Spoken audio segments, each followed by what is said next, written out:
하나님의 말씀 함께 보시겠습니다. 오늘 우리에게 주신 하나님의 말씀은 킹제임스 요한일서 5장 7절 말씀과 개역개정 골로새서 1장 15절 말씀입니다. 먼저 킹제임스 요한일서 5장 7절 말씀을 봉독하겠습니다. 하늘에 증언하는 세 분이 계시니 곧 아버지와 말씀과 성령님이시라. 또 이 세 분은 하나이니라. 다음은 개역개정 골로새서 1장 15절 말씀입니다. 그는 보이지 아니하는 하나님의 형상이시요 모든 피조물보다 먼저 나신 이시니. 아멘. 이제 담임 목사님께서 나오셔서 삼위일체에 대한 난해구 골로새서 1장 15절 해석 첫 번째 시간, 이런 제목으로 하나님의 말씀 선포해 주시겠습니다. 오늘 말씀의 제목이 삼위일체에 대한 난해구 골로새서 1장 15절 해석. 골치 아프죠? 제목 자체가 골치 아프고 여러분들이 은혜 받을 수 있는 설교는 아닌데 공부하는 시간이다 이렇게 생각하시면 될 것 같고요. 이번 시간보다 다음 시간이 더 어렵기는 한데 그래도 또 다음 시간은 어려워도 재미가 있기 때문에 이번 시간하고는 좀 다를 거라고 생각하고요. 좀 신기한 시간이기 때문에 아무튼 그렇게 생각하시고 들으시기를 바라겠습니다. 우리가 읽은 이 골로새서 1장 15절 이 구절은 이 삼위일체에 대한 난해구 중에서 제가 제일 먼저 이해할 수 있었던 그런 구절입니다. 그러나 이해하기까지는 굉장히 이 구절 때문에 힘들었어요. 이 구절을 저를 굉장히 괴롭혔는데 이유는 문맥상 창조된 만물 가운데 예수님이 포함된 것으로 보이기 때문이에요. 읽어보면 그렇게 보이잖아요. 그래서 이게 문제예요. 그래서 예수님이 정말로 삼위일체 하나님 중에 한 분이고 성부 하나님과 동등한 분이 맞느냐 이런 의문이 이 구절 때문에 생겨나서 그래서 이 구절이 문제인데요. 아마도 여러분 중에는 이 구절에서 발생하는 문제에 대한 답을 아는 분들이 계실 거예요. 그러면 제가 기억하기로는 이제 부목사님들 중에 이 구절을 주의했던 사람도 있는 것 같고 또 설교하면서 이 구절에 대해서 다른 분들이 많이 있기 때문에 여러분 중에 답을 아는 분들이 계실 거라고 생각합니다. 답을 아는 분 한번 손 들어보세요. 이 답을 아는 분 한번 번쩍 들어보세요. 네. 항상 신기해요. 항상 신기한데 없군요, 거의. 그런데 이 구절로 인해서 생기는 난제는 그거 하나가 아니에요. 아까 말씀드린 그거 하나가 아니고 대부분은 이 구절에서 그걸 생각하지 못하는 것 같은데 사람들이 생각하지 못하는 난제가 하나가 더 있어요. 그게 더 어렵습니다. 사실상은 그게 더 어려운 난제인데 그래서 저는 2시간에 걸쳐서 한 번은 기존의 난제에 대한 답을 여러분들에게 설명해 드리고 이제 다음 시간에는 새로운 난제의 답을 여러분들에게 자세하게 설명해 드리도록 하겠습니다. 오늘은 그 첫 번째 시간인데요. 첫째로 따라해 보겠습니다. 예수님은 피조물이 아니다.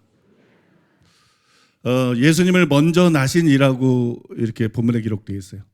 예수님을 먼저 나신 이라고 부르는 거. 특히 영어 성경 번역들이 좀 문제가 되는데 이 영어 성경 번역들에 보게 되면 모든 피조물 중에서 먼저 나시니 이렇게 번역한 성경들이 많습니다.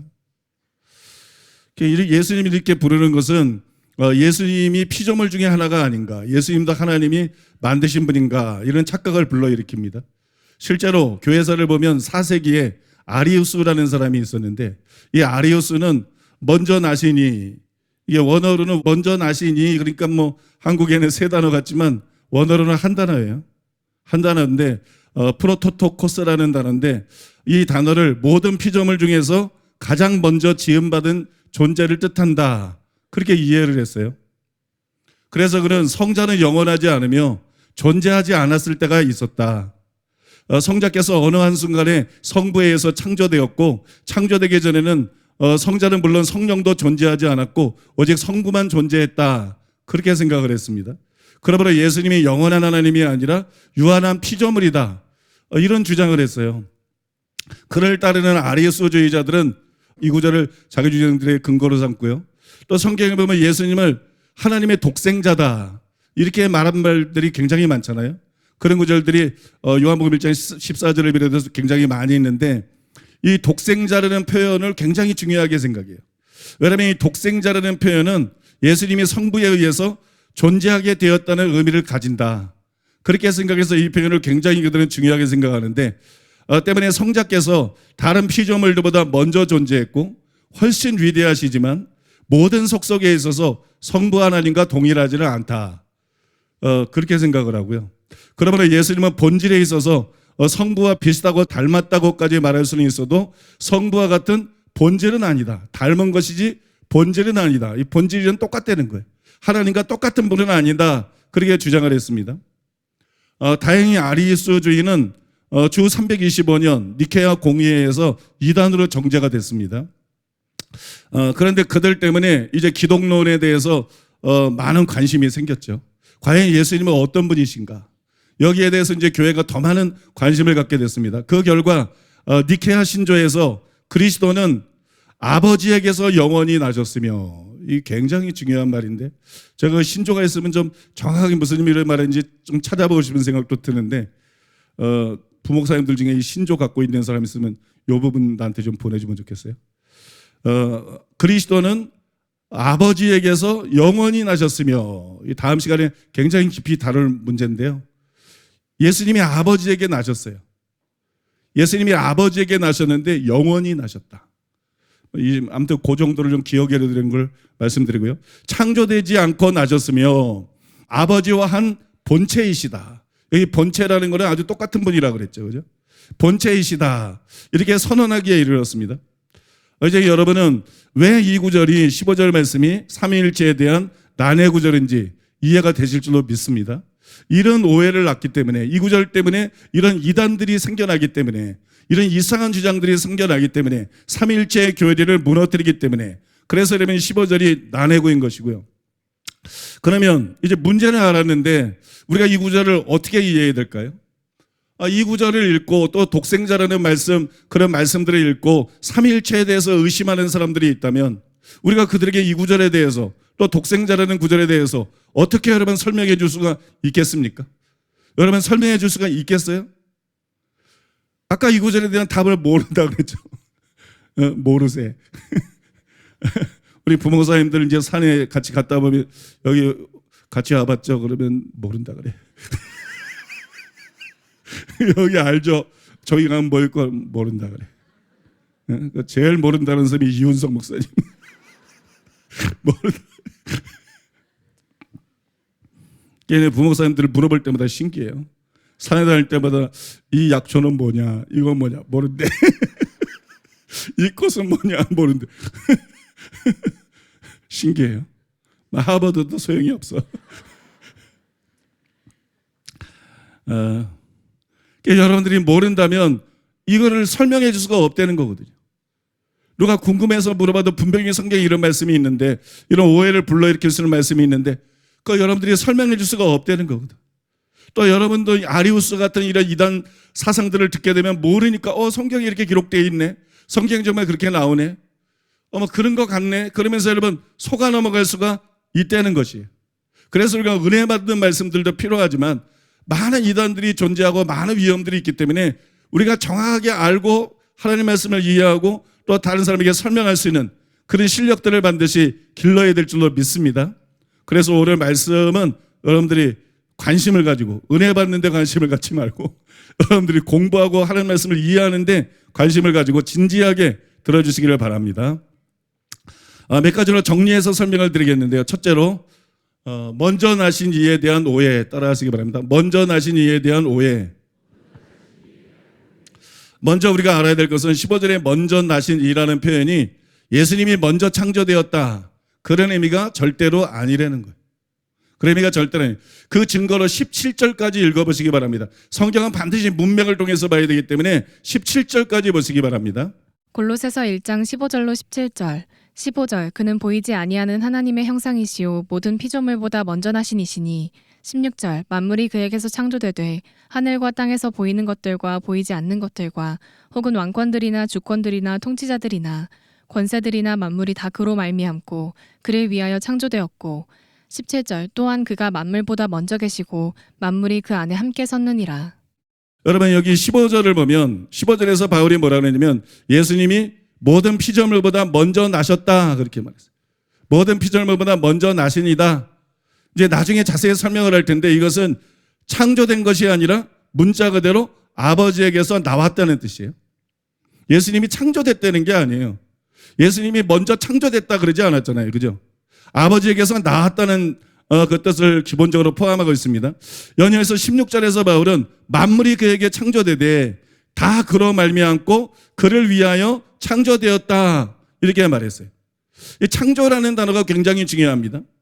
만물은 예수님처럼 하나님이 낳은 것이 아니라 만물은 창조가 됐어요. 그러나 예수님께서는 하나님께 나오셨어요. 예수님은 창조된 것이 아니라는 것입니다. 그 뒤에 17절에 보니까 바울이 그가 만물보다 먼저 계시고 이렇게 말했습니다. 먼저 창조되었다 이렇게 말하지 않았어요.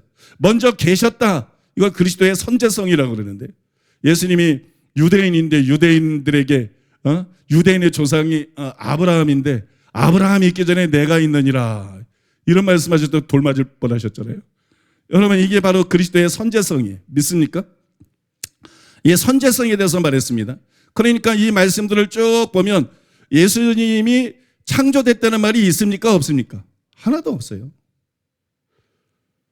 그냥 얼핏 보니까 그렇게 착각이 일어나는 것이지 바울이 예수님이 창조됐다고 말했느냐? 한마디도 그런 말을 안 했어요. 만물에 대해서는 하나님이 창조했다. 그리고 예수님이 창조하셨다. 믿습니까? 그러나 여러분 예수님에 대해서는 하나님께로부터 나오셨다. 하나님께로서 나신이다. 단순히 이렇게 말하고 있죠. 그러니까 본문에 예수님이 하나님의 창조물이라고 말하고 있는 것이 아니라는 거예요. 여러분 길성남 교수님 역시 아리우스의 견해를 반대하면서 제가 방금 여러분에게 설명해드린 그것하고 똑같은 지적을 했습니다. 만일 그리스도가 가장 먼저 창조된 존재라면 사도 바울은 먼저 창조된을 뜻하는 프로토크티스토스나 먼저 형성된을 뜻하는 프로토플라스토스라는 단어를 사용했을 것이다. 하지만 그는 먼저 태어나는 뜻하는 프로토토코스를 사용하였다. 그가 이렇게 한 까닭은 그리스도가 피조물이 아니라 하나님의 아들이시기 때문이다. 만약에 예수님이 창조된 분이라면 그런 단어가 얼마든지 있다는 거예요. 그 단어를 사용했을 것이다. 근데 그 단어를 사용 안 하고 먼저 나셨다는 단어를 사용했다. 이건 예수님이 창조물이 아니라는 증거다. 제가 설명해 드린 거하고 똑같은 얘기인데요. 그러면서 제가 미처 생각하지 못한 것을 지적을 했어요. 다음 본문에서 바울은 만물이 그리스도 안에서 창조되었다고 말함으로써 그리스도와 피조물을 분명하게 구분한다.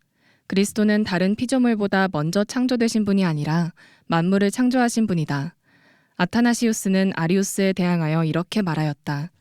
그러나 만일 모든 피조물이 그리스도 안에서 창조되었다면 그리스도는 피조물들과 다른 존재이며 피조물이 아니라 모든 피조 세계의 창조주이시다. 맞는 말이죠. 예수님은 피조물이 아니다. 예수님이 하나님이 창조하신 것이 아니다. 여기서 이제 뭐 말하는 거예요? 예수님은 피조물이 아니고 창조주이시다. 모든 만물을 창조하신 창조주이시다. 믿습니까? 여러분 예수님은 피조물이 아니에요. 예수님은 창조주예요. 존재하는 모든 것은 피조물이거나 창조주거나 둘 중에 하나밖에 존재하지 않습니다. 삼위일체 하나님은 창조주세요. 나머지는 천사까지 포함해가지고 마귀나 귀신들, 사람들, 모든 만물을 포함해서 다 여러분 피조물입니다. 그러니까 예수님은 창조주시지 예수님은 절대로 피조물이 아니라는 것이에요. 여러분 그걸 믿으시기 바랍니다. 두 번째로 따라해 보겠습니다. 먼저 나신이라는 표현의 참뜻.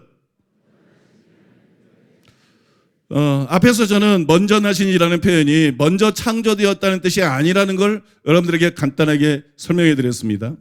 그러면 이 말이 무슨 뜻일까요? 먼저 나신이 이게 도대체 무슨 뜻일까요? 먼저 제가 발견한 극소수의 견해인데 H.A. 베이컨은 이렇게 말했습니다.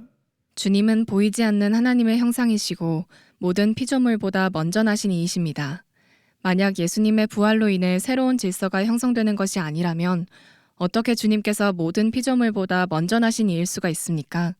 주님께서는 바로 먼저 나신 이셨습니다. 예수님은 먼저 나신 분인데 어떤 의미에서 먼저 나신일까?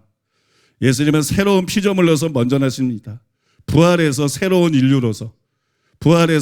인류로서 아담이 첫사람이었던 것처럼 새하늘과 새 땅의 몸이 부활해서 영화로운 몸을 가지고 살 사람으로서는 예수님이 부활의 첫 열매에서 첫사람이시기 때문에 그런 의미에서 예수님이 먼저 나신 분이다. 이게 그런 뜻이다 이런 의미예요. 이게 그런 뜻이다 뭐 이렇게 말하고 있는데, 여러분 먼저 나신이라는 표현이 이 골로새 1장에 보니까 18절에도 다시 한번 나와요. 거기에 보면 그는 몸인 교회의 머리시라 그가 근본이시요 죽은 자들 가운데서 먼저 나신 이시니 이렇게 기록되어 있어요. 이 구절에도 먼저 나신이라는 단어가 나오는데 여기서는 뭘 뜻했죠? 죽은 자 가운데서 먼저 나신 이시니, 그러니까 부활이잖아요. 그러니까 H.A. 베이커가 말한 거하고 딱 뭐가 매치가 되잖아요. 정말 그런 뜻인 것 같잖아요. 그래서 여러분 15절에서도 먼저 나셨다는 것이 창조를 말하는 게 아니다. 이게 부활을 뜻하는 것이다. 즉 예수님이 부활하셔서 여러분 새로운 인류의 첫사람이 되셨다. 가장 먼저 지음받은 아담처럼 첫사람이 되셨다. 그거를 여기서 말하고 있는 것이다. 그런 견해예요. 이건 굉장히 극소수의 견해이긴 하지만 제가 뭐 H.A. 베이커 책 외에서는 이런 견해를 본 적이 없기 때문에 극소수의 견해지만 이런 견해입니다. 만약에 이 해석이 맞을 경우 15절에 먼저 나시니가 조금 더 이상하지 않습니다. 예수님이 피조물이라는 의미가 아니기 때문에 문제될 것이 아무것도 없죠. 그래서 이게 굉장히 또 매력이 있는 해석입니다. 이게 매력이 있는 해석인데요. 근데 이 견해의 문제점이 뭐냐? 이 견해의 문제점은 이 단락의 문맥과 맞지 않는다는 거예요. 이 단락에 참 그럴듯한데 매력이 있는데 이 단락의 문맥하고 맞지를 않는다. 근데 성경 해석은 어떤 해석이든지 성경의 문맥하고 맞지 않으면 다 가짜예요. 믿습니까? 문맥하고 맞지 않으면 다 가짜입니다. 통일교, 신천지, 전도관, 여호와 증인 많은 이단들이 있어요. 그 왜 이단이에요? 성경을 다 사용하는데 성경의 문맥하고 맞지 않게 지멋대로 해석하기 때문에. 성경이 말하려고 하는 거 아니라 성경을 통해서 자기들이 말하고 싶은 걸 말하기 때문에. 우리가 왜 칼빈을 공격합니까? 우리가 왜 루터를 싫어합니까? 우리가 왜 장로교가 기독교의 전통적인 주세력인데도 자꾸 아니라고 말합니까? 왜 그래요? 이유는 딱 하나예요. 칼빈의 주장이 성경의 문맥과 맞지 않기 때문에.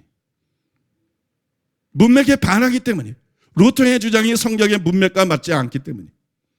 우리는 이단을 따르는 것도 아니고 우리는 칼빈 정도를 따르는 것도 아니에요. 우리는 루터 따위를 따르는 거 아니에요. 우리는 단순히 개신교를 따르는 거 아니에요. 우리는 성경을 따르는 거예요. 우리는 예수님을 따르는 거예요. 우리는 바울과 사도들을 따르는 거예요. 여러분들이 무엇이 정통인지를 분명히 아셔야 됩니다, 여러분. 장로교가 정통이 아니에요. 장로교 문제가 많습니다, 성격적으로.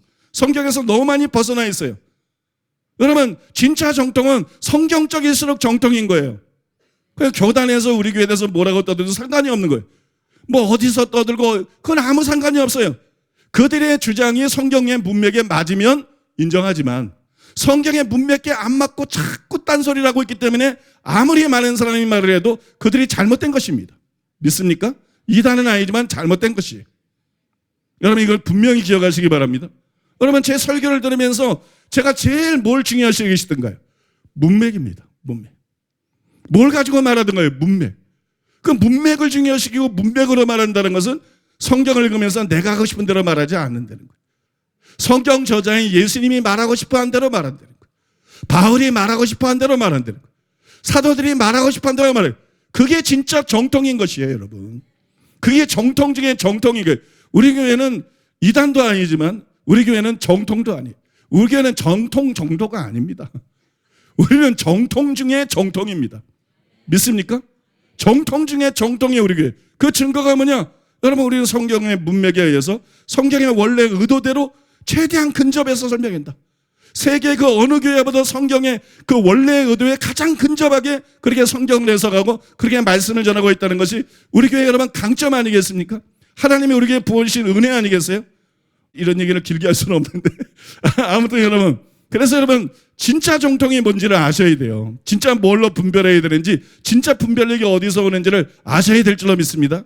그것은 성경에서 오고 성경의 문맥에서 온다. 믿습니까? H.A. 베이커의 그 주장이 굉장히 매력이 있는데 이 문제는 뭐냐면 성경의 문맥하고 안 맞는다. 성경하고 문맥하고 안 맞는다. 아까 H.A. 베이커 얘기만 딱 들어보고 1장 18절에 먼저 나신 자가 부활과 관계돼서 쓴 걸 보고 그러면 성경적이구나 받아들일 수 있잖아요. 그러니까 우리가 성경적이라고 생각하다가 성경적인 게 아니라니까. 그러니까 여러분들이 장로교 설교 들고 강해 설교자 설교 듣고 유명한 목사 설교 듣고 여러분 수준에서 그냥 성경적으로 다 느껴져. 무식하니까.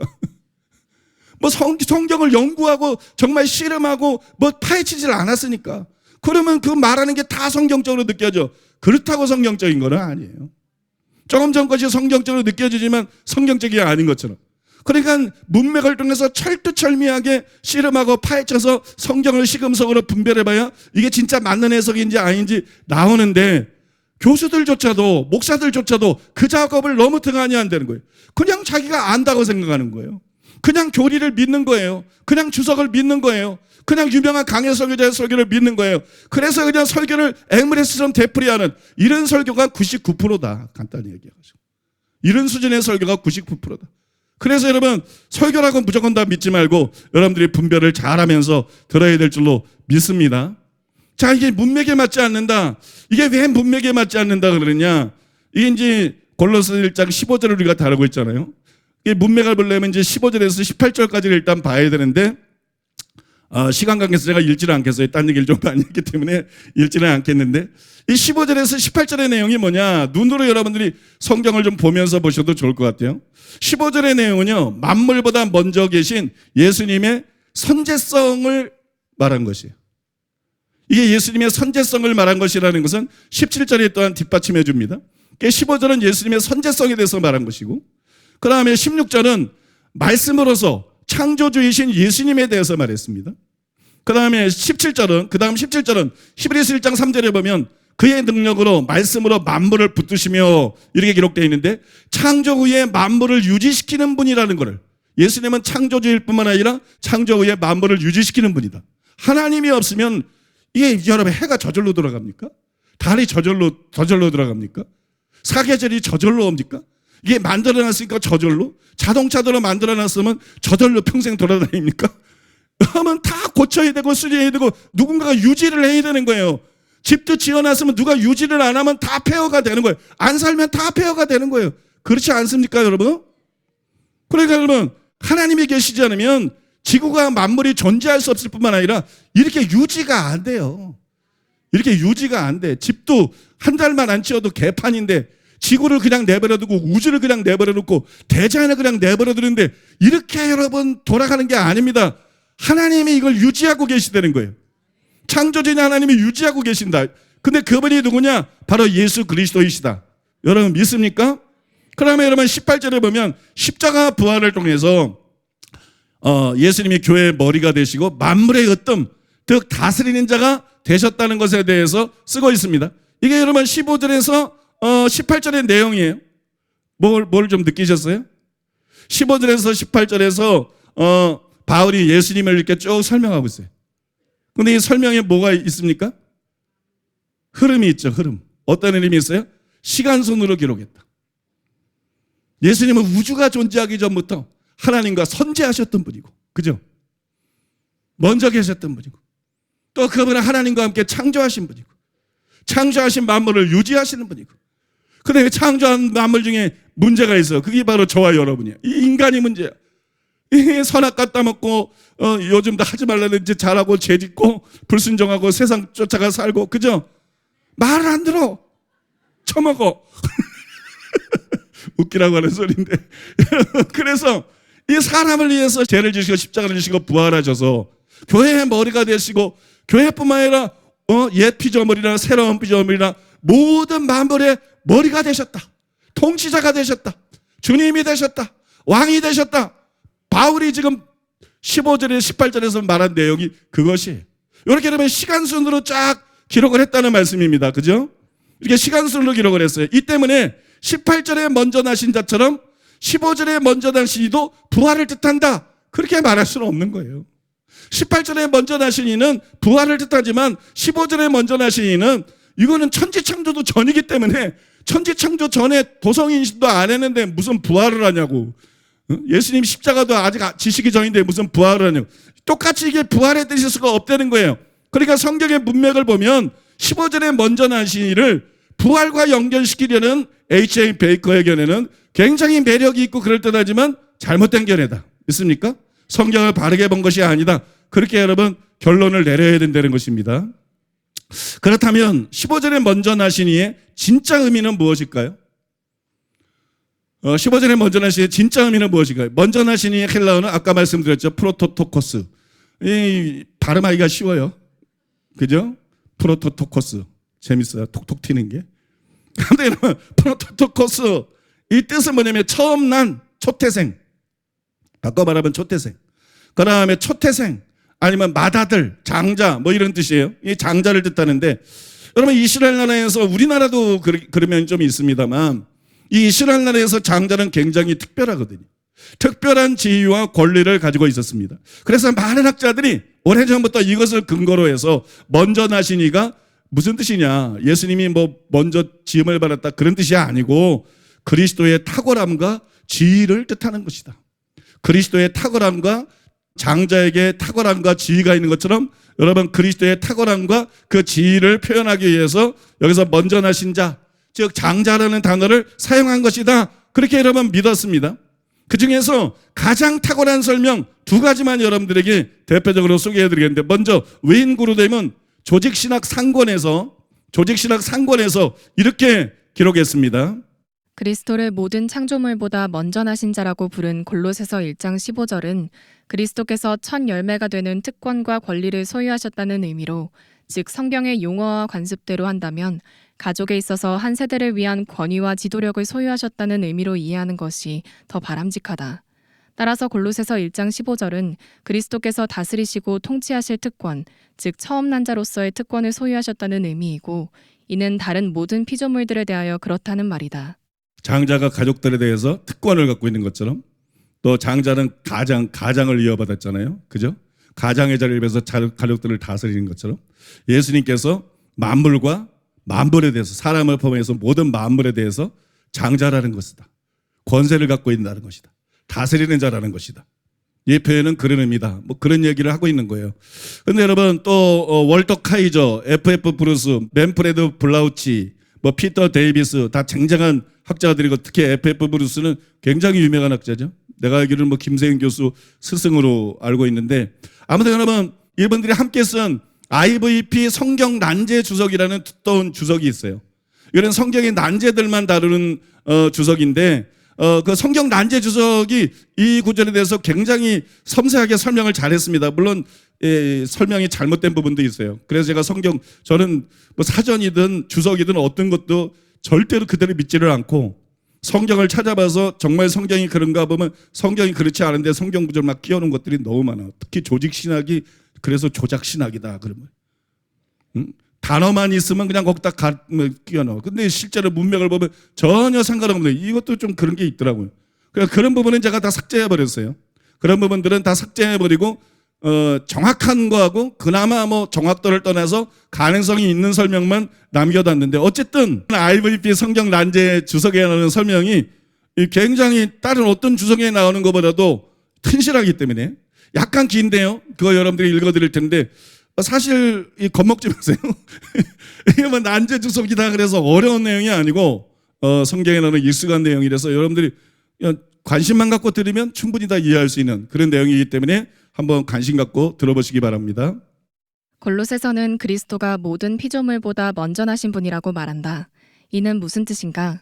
이것은 그리스도가 말 그대로 하나님이 처음 지으신 존재라는 뜻인가? 보통 구약에서 처음 난이라는 말은 맏아들을 뜻한다. 맏아들은 가정을 이끄는 자리를 차지하며 아버지가 죽으면 가장의 자리를 물려받는 것이 보통이었다. 하지만 구약에서도 이러한 지위는 출생 순서에 따른 위치가 아니라 아버지가 수여하는 권리인 경우가 많았다.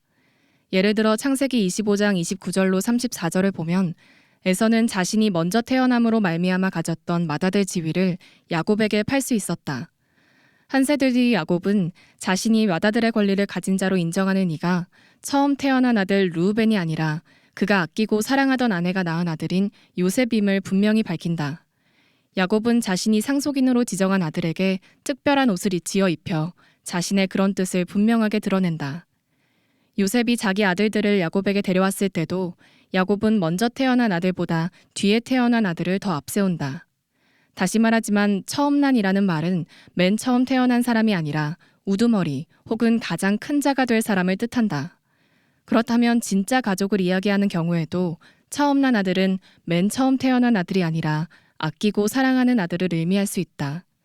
우리는 하나님이 이스라엘을 자신의 장자라고 부르시는 출애굽기 4장 22절에서 처음 난이라는 말의 또 다른 의미를 발견한다. 하나님이 어떤 식으로든 이스라엘을 낳으셨다는 암시는 전혀 존재하지 않는다. 하나님이 말씀하시는 바는 그분이 이 민족을 그분에게 으뜸가는 민족, 그분의 마음에 가장 가까이 있는 민족으로 지명하셨다는 것이다. 마지막으로 우리는 시편 89편 27절에서 다윗 계보의 왕을 하나님의 장자로 삼으리라는 말을 발견한다. 여기에도 하나님이 이 사람을 낳는 일에 실제로 관여하셨다는 암시는 전혀 없다. 여기서 말하려는 바는 하나님이 상징적 의미에서 그 왕을 입양하여 그를 그분의 집안에서 으뜸가는 위치에 두신다는 것이다. 따라서 장자는 다윗 계보의 왕이 차지하리라는 말을 들었던 영예로운 지도자 자리다. 이제 우리는 구약에 열중한 어느 시인이 먼저 나신 곧 처음 난이라는 말을 사용했을 만한 이유를 살펴본다. 그는 이미 머리 및 근본이라는 관점에서 다시 말해 우주와 구속에서 으뜸가는 위치와 관련하여 생각을 하고 있었다. 그는 시편 89편 27절의 언어를 인용하여 그리스도를 하나님의 집안에서 으뜸이니 하나님이 지명하신 상속자, 하나님 다음 가는 통치자로 지목한다. 처음 난이라는 말은 그리스도가 죽은 자 가운데서 처음 나신 분임을 나타낼 때도 사용할 수 있을 만큼 유연성을 지닌 표현이다. 그렇게 표현할 수 있는 이유는 그분이 처음으로 부활하여 영생으로 들어가셨기 때문이요. 죽은 자 가운데서 부활할 모든 이들의 우두머리 혹은 지도자이시기 때문이다. 이처럼 바울은 구약과 마찬가지로 마다들과 관련된 말을 은유로 사용한다. 그는 예수님을 하나님의 피조물이나 여신을 통해 태어난 하나님의 아들이 아니라 하나님의 집안에서 으뜸인이로 제시한다. 잘 들으셨어요? 여러분들이 귀로만 들었으면 이해가 안 됐을 것이고 머리를 써가면서 들으면 아무 생각 없이 들으면 이런 건 안 되고 이건 단단한 식물이기 때문에 그냥 쭉쭉 빨아먹으면 되는 게 아니에요. 씹어 먹어야 되는 거예요. 그래서 여러분 머리를 굴리면서 들었으면 이 어려운 얘기가 전혀 아니죠. 그죠? 충분히 이해할 수 있는 이런 얘기. 어떻습니까? 설명이 굉장히 탄탄하고 탁월하지 않나요? 이 설명들이 보여주는 것처럼 먼저 나신이라는 표현은 마라델처럼 예수님이 권위가 있고 피조물과 새로운 피조물을 다스리는 머리다. 즉 예수님이 임금이시다. 믿습니까? 그 모든 것을 다스리는 임금이시다. 그런 뜻이에요. 먼저 지음을 받았다는 뜻이 아니라는 것이. 이게 먼저 지음을 받았다는 뜻이 아니라 그런 뜻이기 때문에 그러므로 이 구절은 삼위일체 하나님과 모순이 되는 것처럼 보이지만 전혀 모순이 아니라는 것입니다. 이게 답이에요. 자, 한편 저는 이 견해를 오래전부터 알고 있었습니다. 그러나 제가 이해가 부족했던 것 같아요. 제가 이해가 부족해서 이 구절로 인한 궁금증이 완전히 이 견해를 알고 있었음에도 불구하고 제 안에서 해소되지를 않았어요. 그래서 굉장히 오랫동안 좀 궁금해하고 좀 답답해했습니다. 그러던 중 어느 날 제가 이 구절 때문에 고민을 하고 있는데 갑자기 먼저 나시니가 문자 그대로의 의미라는 생각이 들었어요. 먼저 나시니가 먼저 난 거 아니야? 먼저 나시니가 뭐야? 먼저 나신이지. 왜 자꾸 초태생이니 받아들이니 그래? 먼저 나시니가 그냥 먼저 났다는 뜻 아니야? 뭐 그런 생각이 들었어요. 실제로 예수님은 하나님에게서 나오셨죠. 단순히 그것을 뜻한다고 생각했어요. 또 성경 여러 곳에 예수님이 하나님의 아들이라고 나옵니다. 아까 독생자 얘기를 했는데 그거 외에도 예수님이 하나님의 아들이라고 나와요. 하나님께서 나오셨다는 얘기지. 그죠? 그래서 먼저 나신이라는 표현이 단순히 예수님이 하나님에게서 나신 것을 뜻한다 이런 생각을 했어요. 이렇게 이해를 하면 삼위일체 하나님하고 전혀 모순이 아니잖아요. 그러나 학자들 중에 그렇게 생각하는 사람이 없더라고. 그건 망고 제 생각이지 학자들 중에는 아무도 그렇게 생각하는 사람이 없고 다 천열매 마다들하고 연결시켜서 이 구절을 그렇게 해석을 하더라고요. 그러던 중에 저는 길성남 교수님이 저하고 같은 견해를 갖고 있다는 것을 알게 됐습니다. 만일 그리스도가 가장 먼저 창조된 존재라면 사도 바울은 먼저 창조된을 뜻하는 프로토크티스토스나 먼저 형성된을 뜻하는 프로토플라스토스라는 단어를 사용했을 것이다. 하지만 그는 먼저 태어난을 뜻하는 프로토토코스를 사용하였다. 그가 이렇게 한 까닭은 그리스도가 피조물이 아니라 하나님의 아들이시기 때문이다. 그리스도는 성부 하나님께서 나신 거룩한 아들이시다. 네, 저와 똑같은 얘기죠. 그죠? 네, 원어를 사용했을 뿐이 똑같은 얘기인데 정말이에요. 그런데 길성남 교수님은 전통적인 견해를 인정하면서 이 말을 했어요. 전통적인 견해를 인정하면서 그래서 저는 길성남 교수님의 견해가 반만 맞고 반은 틀리다. 그렇게 생각을 했어요. 그러나 그 후에 여러 주석들을 읽고 씨름하면서 더 많은 연구를 했는데 그 연구를 한 끝에 길성령 교수님이 틀린 게 아니라 내가 틀렸구나. 길성령 교수님이 반만 맞는 게 아니라 내가 반만 맞고 내가 틀렸구나. 그걸 깨닫게 됐어요. 여러분 그런 과정, 그런 변화에 대해서 필요하기 때문에 여러분들에게 간단히 좀 설명을 해드리겠는데요. 전통적으로 학자들은 먼저 나신 이의 원어가 초태생이나 마다들을 뜻한다. 이것에 근거를 해가지고 이 단어가 예수님이 으뜸, 즉 주가 되신다는 의미라고 설명을 해왔습니다. 그러나 저는 그렇다고 초태생이 가지고 있는 구약적인 개념을 이 구절에 적용시키는 것이 옳은가? 구약은 구약이고 이 구절은 이 구절이지 여기에 적용시키는 것이 옳은가? 그렇게 하는 게 이 구절만 가지고는 설명을 못 하겠으니까, 해석이 안 되고 난해고 이상한 뜻이 되고 설명을 못 하겠으니까 궁여지책으로 그렇게 하는 거 아닌가? 그런 의심들이에요. 저는 의심이 참 많아요. 뭘 누가 말해도 잘 그대로 믿질 않아. 꼼꼼하게 따져보고 완전히 성경적이라는 게 증명돼야만 믿지 누구 말도 저는 안 믿어. 어떤 목사도 어떤 교수도 어떤 주석도 어떤 책도 저는 안 믿어. 오로지 성경만 믿어. 그리고 성경의 문맥. 그래서 저는 이제 막 그런 의심이 막 생기는 거예요. 그래서 전통적인 개념에서 알고는 있으면서도 거기에 막 온전히 막 선뜻 동의가 안 되는 거예요. 그러다가 최근에 몇 달 전의 일입니다만, 그러다가 최근에 저는 새로운 사실에 눈을 뜨게 됐습니다. 먼저 골로새서 1장 15절에 있는 같은 장 18절에 보면 이런 말씀이 있어요. 죽은 자들 가운데서 먼저 나신 이시니 이는 친히 만물의 으뜸이 되려 하심이요. 이렇게 기록되어 있어요. 이게 그러면 여기 먼저 나신 이가 15절에 나오는 먼저 나신 이하고 원어가 같은 원어예요. 똑같은 단어인데 여기 이렇게 되어 있어요. 죽은 자 가운데서 먼저 나신 이시니 이는 친히 만물의 으뜸이 되려 하심이요. 즉 여기서 먼저 나신 것의 목적이 뭐예요? 만물의 으뜸이 되게 하기 위해서 먼저 났다. 그게 18절에 나오는 거예요. 먼저 나셔서 만물의 으뜸이 되신다. 먼저 나신 거하고 머리가 된다, 주가 된다, 으뜸이 된다. 그게 구약시대 때 그 장자회나 관계가 있지 지금 이 구절에서 무슨 관계가 있느냐. 그래서 저는 그동안 그걸 선뜻 안 받아들였는데 18절에 보니까는 그 두 개가 연결이 되어 있는 거예요. 그래서 이것을 때문에 저는 구약 성경뿐만이 아니라 같은 장에 있는 18절이 그렇다면 15절도 그런 뜻일 수 있겠구나. 그게 마음이 열리고. 그렇다면 15절도 그럴 수 있어. 그래서 이제 서서히 마음이 열렸어요. 또 18절에 보면 그는 근본이시요 죽은 자들 가운데서 먼저 나신 이이기 때문에 친히 만물의 으뜸이 된다고 했습니다. 그런데 여러분 15절도 이 18절에 나오는 내용하고 똑같아요. 내용이 표현만 다르지 실제로는 같은 내용이에요. 왜냐하면 15절에 모든 피조물보다 먼저 나신 이신이에 이어 16절에 이렇게 기록되어 있습니다. 만물이 그에게서 창조되되 하늘과 땅에서 보이는 것들과 보이지 않는 것들과 혹은 왕권들이나 주권들이나 통치자들이나 권세들이나 만물이 다 그로 말미암고 그를 위하여 창조되었고. 아까 여러분 18절에 뭐랬어요? 그가 근본이시요. 이 말로 시작합니다. 그가 근본이시요. 죽은 자 가운데서 먼저 나시니. 그래서 만물의 으뜸이 되셨다. 근데 여기 뭐라고 나와요? 만물이 그에게 창조되었다. 만물이 다 그로 말미암아 창조되었다. 그러니까 이게 뭐예요? 그가 근본이시요. 같은 내용이죠. 누가 근본이라고요? 예수님이 근본이시다. 진화론이 아니에요. 창조자이신 하나님이신 예수님이 근본이시다. 같은 내용이죠. 그러면 여러분 18절과 마찬가지로 15절에서도 예수님을 갖다가 뭐랬어? 먼저 나시니 그랬어요. 근원이시요. 근본이시요.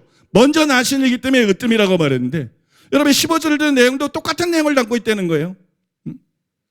예수님이 창조주시기 때문에 근원이시고 또 여러분 먼저 나시니라는 표현을 그대로 15절에도 나오고 있기 때문에 18절과 내용상 같은 내용이라는 거예요. 18절 내용도 같은 내용이다. 근데 18절에서 먼저 나셨기 때문에 예수님이 으뜸이 되셨다면 15절에도 그런 의미가 있다고 봐야 되지 않나? 구조가 같은데 실제로 내용이 같은데 그러면 여러분 15절도 그런 의미가 있다고 봐야 된다. 그런 생각이 드는 거죠. 그래서 여러분 또 마음이 열리게 됐어요. 또한 지난 시간이죠. 지난 시간 우리는 히브리서 1장 5절의 의미를 탐구했습니다. 하나님께서 어느 때 천사 중 누구에게 너는 내 아들이라 오늘 내가 너를 낳았다 하셨으며 또 다시 나는 그에게 아버지가 되고 그는 내게 아들이 되리라 하셨느냐. 여러분 이 구절에 나오는 아들은 뭘 말하는 거죠? 왕으로 등극한 걸 말하는 거죠. 그죠? 왕이 된 거를 말하는 거예요. 지난 시간에 다 까먹으셨어요. 또 모르세요. 여러분 왕이 된 거를 말하는 거예요. 그런데 바로 다음 6절에 이렇게 기록되어 있어요. 또 그가 맏아들을 이끌어 세상에 다시 들어오게 하실 때 하나님의 모든 천사들은 그에게 경배할지어다 말씀하시며, 여기 맏아들이라는 단어가 나와요. 여기 맏아들은 6절에 나오는 맏아들은 5절에 나오는 아들과 같은 거죠. 그 아들을 맏아들이라 그런 거죠. 그죠? 근데 이 맏아들의 헬라어 원어가 뭔지 알아요? 바로 우리가 살피는 골로새서 1장 5절에 나오는 먼저 나신 이로 번역된 프로토토코스예요. 똑같은 단어예요. 똑같은 단어를 거기서 맏아들이라고 번역하고 여기서는 먼저 나신 이라고 번역을 한 것이에요. 근데 여러분 이 구절에서, 그죠? 히브리서 1장 6절에서 맏아들은 뭐예요? 모든 천사들은 그에게 경배할지어다. 5절에서는 왕으로 등극했어요. 아들, 너는 내 아들이다. 그 아들을 맏아들이라는 표현을 썼어요. 프로토토코스라는 단어를 썼어요. 그리고 모든 천사는 그가 다시 세상에 오실 때 그에게 경배할지어다. 무슨 얘기예요? 왕이시라는 거예요. 그분이 으뜸이라는 거예요. 그분이 주님이시라는 거예요. 그분이 왕이시라는 거예요. 믿습니까? 그러니까 이 단어가 히브리서 1장 6절에서 그런 의미로 사용됐다면 나는 구약시대의 장자제도에 의해서만 이런 얘기를 하는 줄 알고 좀 뜬금없다고 생각을 했는데, 히브리서 1장 6절에서도 그런 의미로 사용됐다 그러면 이 구절에서도 골로새서 1장 15절에서도 얼마든지 같은 의미로 사용될 수 있는 거 아니냐. 신약에서도 이 단어가 자주 그런 개념으로 사용이 됐구나. 그래서 여러분 그 견해를 수긍하게 되었다는 것이에요. 여러분 마지막으로 다음 구절도 이 사실을 뒷받침해 줍니다. 요한계시록 1장 5절에 보니까는 또 충성된 증인으로 죽은 자들 가운데서 먼저 나시고, 아까 부활을 먼저 났다고 표현했었죠. 그죠? 18절에서. 근데 똑같은 표현이죠. 예수님이 죽은 자들 가운데서 먼저 나시고 땅의 임금들의 머리가 되신 예수 그리스도, 땅의 임금들의 머리가 되신 예수 그리스도로 말미암아 은혜와 평강이 너희에게 있을지어다. 예수님은 우리에게 필요한 은혜를 베풀 수 있는 왕이라는 걸 믿으시기 바랍니다. 예수님은 우리에게 평강을 줄 수 있는 왕이라는 걸 믿으시기 바랍니다. 예수님은 우리를 등에 지킬 수 있는, 우리를 구원할 수 있는 왕이라는 것을 여러분들이 믿으시기 바랍니다. 아니 여기 이렇게 기록되어 있는 거예요. 죽은 자들 가운데서 먼저 나시고 그래서 땅의 임금들의 머리가 되신 예수 그리스도. 이제 더 이상 말할 필요가 없죠. 그래서 저는 전통적인 견해가 옳다는 것을 인정할 수밖에 없었어요. 인정할 수밖에 없었고 또 여러분 그것을 받아들이게 되었습니다. 이상 설명해 드린 것처럼 골로새서 1장 15절에 먼저 나신 이는 먼저 지음을 받았다, 그런 의미가 아니죠. 그런 의미하고는 완전히 무관합니다. 성경의 용어와 간섭들이 보여주는 것처럼 가족들 중에서 권위와 지도력을 소유하셨다는 뜻이고 주님이 교회와 만물에 대해서 그러하시다는 뜻이. 옛 창조뿐만 아니라 새 창조에서도, 창세기 1장에서 창조한 것뿐만 아니라 새 하늘과 새 땅에서도 예수님은 모든 만물의 주님이시다. 예수님은 모든 만물 위에 권위를 갖고 있는 분이다. 예수님이 모든 만물의 임금이시다. 믿습니까?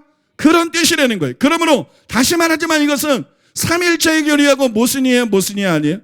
전혀 모순이 아니죠. 믿습니까? 여러분 다른 사람들에게 이제 이렇게 설명해 주시기 바랍니다.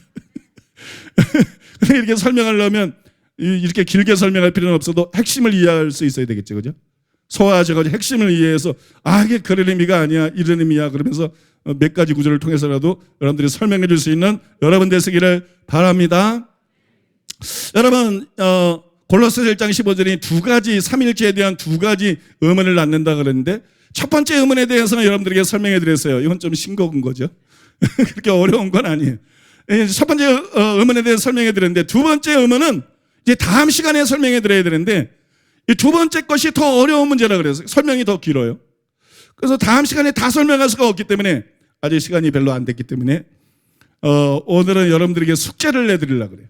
이제 공부를 했어요. 선생님이 가르치고 난 다음에 그 다음에 마지막에 숙제를 내줍니다. 지금부터는 이제 숙제를 내는 거예요. 예? 두 번째로 한번 따라해볼까요? 숙제가 뭐냐? 두 번째 한번 따라해보겠습니다. 예수님은 항상 계셨다. 예수 그리스도는 어제나 오늘이나 영원토록 동일하시니라. 동일하시니라. 예수 그리스도는 어제나 오늘이나 영원토록 동일하시니라. 예수님은 항상 계셨다 이거예요. 예수님은 항상 계셨다. 여기에 대해서 이제 숙제를 내드릴 건데 문제가 지금부터 나갑니다. 문제가 지금부터 나가는데 잘 들어보세요. 여러분 앞에서 설명한 것처럼 15절에 먼저 나신 이는 장자를 뜻하고, 그죠? 장자권을 통해서 예수님이 으뜸이라는 것을, 예수님이 임금이라는 것을 설명하기 위해서 그 단어를 사용한 것이에요. 그죠? 그렇다고 해도 바울이 단지 그것을 근거로 예수님을 가리켜서 먼저 나신 이라고 했을까요? 대부분의 학자들이 그렇게 보는 것 같아요. 대부분의 주석들이 그렇게 보는 것 같아요. 아까 웨인 그로뎀의 조직신학에도 설명에 그게 나타나 있어요. 또 여러분들이 주의를 안 하셨을지 모르겠지만 또 그 IVP 난제 주석에도 그게 나타나 있어요. 대부분의 학자들이 이 단어를 사용한 것은 단순히 예수님이 맏아들로 비유할 수 있는 그런 분이기 때문이다. 맏아들이시기 때문이다. 그런 권세를 갖고 있는 분이기 때문에 이 단어를 사용했다. 대부분의 학자들이 그렇게 생각을 합니다. 그러나 저는 바울이 단지 맏아들이 가지고 있는 으뜸이라는 개념뿐만이 아니라 하나님의 아들이신 예수님이 하나님에게서 나오신 것에도 근거를 해서 이 단어를 사용했다고 생각을 합니다. 이거는 여러분 저 혼자만의 생각이 아니에요. 전에 소개한 길성남 교수님의 말에도 그것이 나타나 있었죠. 그죠? 근데 여러분 사실 그건 예적인 것이에요. 제가 많은 주석들을 읽었지만 저하고 같은 생각이 이렇게 피력되어 있는 것은 길성남 교수님의 그 주석에서 처음 읽었어요. 여러분 다른 학자들은 대부분 그렇게 말하지 않습니다. 제가 알고 있는 안에서는 그렇게 말하는 또 다른 학자는 없는 거로 알고 있어요. 그러므로 이제 문제가 뭐냐면 먼저 나시니가 단지 맏아들이 갖고 있는 특권이나 권리와만 관계가 있는 것이냐, 아니면 제가 저나 이제 길성남 교수님도 부분적으로 같은 생각이지만 제가 생각을 갖고 있는 것처럼 성부 하나님에게서 성자 예수님이 나오신 것에도 것과도 이 표현이 관계가 있는 것이냐, 이거를 정확하게 따져봐야 돼. 나는 이렇게 생각해, 학자들은 이렇게 생각하는데 나는 이렇게, 이건 아무 상관이 없어. 설교는 그렇게 하는 게 아니에요. 성경에서 다른 사람의 생각도, 학자들의 생각도 아무 의미가 없어. 다른 목사들의 생각도 아무 의미가 없어.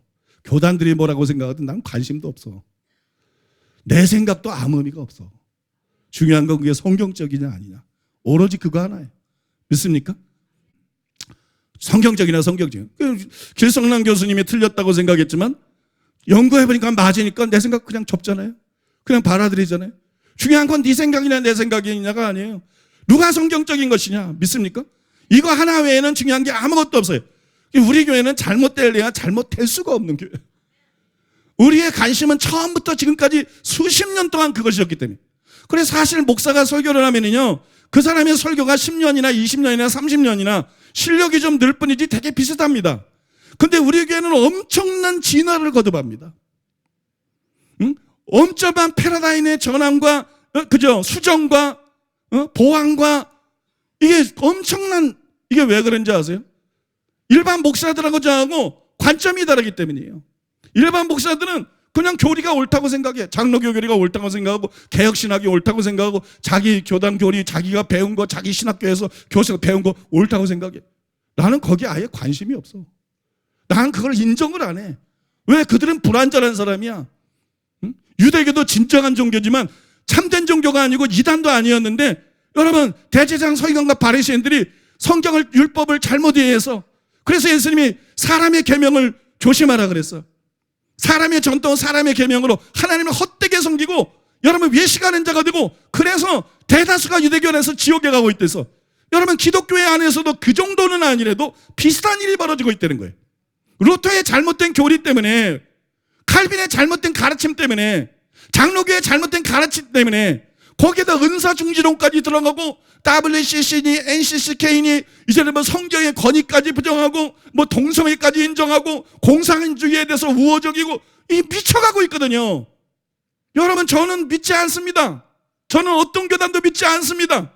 저는 어떤 목사도 믿지 않습니다. 그를 무시한다는 말이 아니라 그의 말이 다 성경적이라고 믿지 않는다는 거예요. 저는 어떤 학자도 믿지 않고 어떤 책도 믿지 않습니다. 저는 오로지 성경 한 권만 믿습니다. 저는 내 생각을 믿지 않습니다. 저는 나를 믿지 않습니다. 저는 성경만 믿습니다.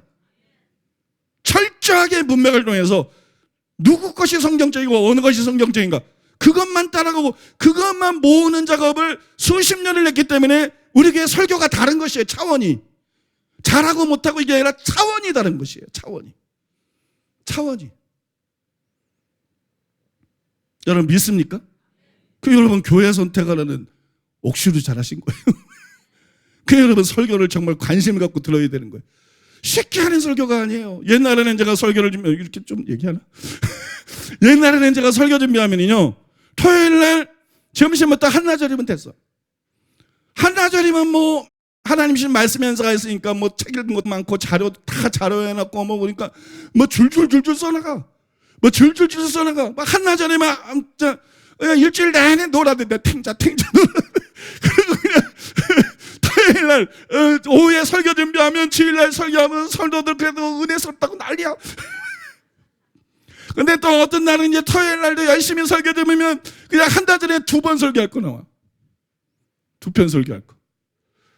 지금은요 상상도 할 수가 없어. 제가 여러분들에게 설교 한 편을 위해서 며칠을 준비할 것 같아요. 최소 일주일 이상입니다. 최소. 설교 교정하는 데만 하루 종일 걸립니다. 어제 설교 이번 주 계속 11시 넘어서 12시 전에 들어갔어요. 여러분, 지금은 내가 설교 한 편에 얼마 많은 시간이 들어가는지 내가 계산을 안 해서 몰라. 하염없이 하기 때문에. 옛날처럼 설교할 수가 없어. 철두철미하게 성경적인 걸 원하는 거야. 그래서 항상 책을 이렇게 쌓아놓고 원어를 살피고 문맥을 살피고 주석들을 비교하고 성경 본문을 확인하고 또 문맥을 살피고 또 확인하고 또 확인하고 우리 부목사님들 괴로워. 허장 목사님이 증인이지만 참 괴로워. 걸핏 하면 이동기 목사님하고 전화해라. 서대니 목사 들어오라 그래라. 박세호 목사도 들어오라. 빨리 여기 전화해라. 그래서 막 설명해. 문맥은 이렇고 원어는 이렇고 무는 뭐라 그러고 배추는 뭐라고 떠들고 당근은 뭐라 그러고 스토트는 뭐라 그러고 로이드 존즈는 뭐라 그러고 누구는 뭐라 그러고 슐라이너는 또 뭐라 그러고 난 환장하겠다. 무슨 말인지 서로 다 같다는 얘기하는데 모르겠다. 근데 계속 씨름하고 연구하다 보니까 정말 불가능하다는데 감이 잡히는데 내가 볼 때는 이러고 이런 것 같다. 어떻게 생각하느냐? 그 다음에 이거 여기 원어는 문법이 어떻게 된 거냐? 응? 이거는 또 내가 모르는 또 다른 용례가 있느냐? 내가 모르는 또 다른 변수가 있느냐? 여러분 주석 전부 읽고 혼자 씨름하고 연구하고 거기서 멈추지 않아요. 끊임없이 토론합니다.